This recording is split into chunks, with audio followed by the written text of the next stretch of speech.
আবার রান্না নিয়ে চলে আসলাম। এখানে আমি 4টে কাঁকরোল নিয়েছি। প্রথমে আমি চামচ দিয়ে বীজগুলো ছাড়িয়ে নিলাম, ওটাও পরিষ্কার করে নিলাম। নিয়ে আমি আলু আর কাঁকরোল সেদ্ধ বসিয়ে দিলাম।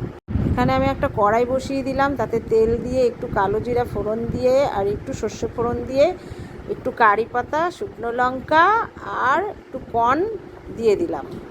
আর পনির আর আলুটা ম্যাশ করে তাতে দিয়ে দিলাম একটু নুন মিষ্টি দিয়ে নামিয়ে এবার ওটা পুর ভরে একটু চালের গুঁড়োর মধ্যে এপিট ওপিট করে এইবার তেলে ছেড়ে দিলাম। আমার ঘরে চালের গুঁড়ো ছিল তাই দিলাম, আপনারা যদি কর্নফ্লাওয়ার থাকে তাতেও দিতে পারেন। এবার সব কাঁকরোলগুলোকে ভেজে তুলে নিলাম।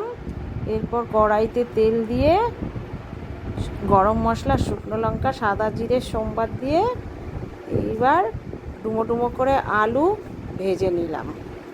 ভেজে নেওয়ার পর এইবার আমি গ্রেভির মশলা করার জন্য কাঁচা লঙ্কা, আদা, সাদা তিল, 4 মগজ আর টমেটো আর একটু টক দই দিয়ে আমি কষিয়ে নিলাম।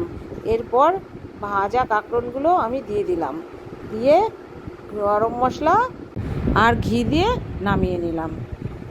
এইবার পরিবেশনের পালা। রুটি, ভাত দিয়ে সব কিছু দিয়েই খেতে পারবে, খুব ভালো লাগবে। খেয়ে দেখো একবার। এইভাবে রান্না করে গোপালের ভোগেও দিতে পারবেন।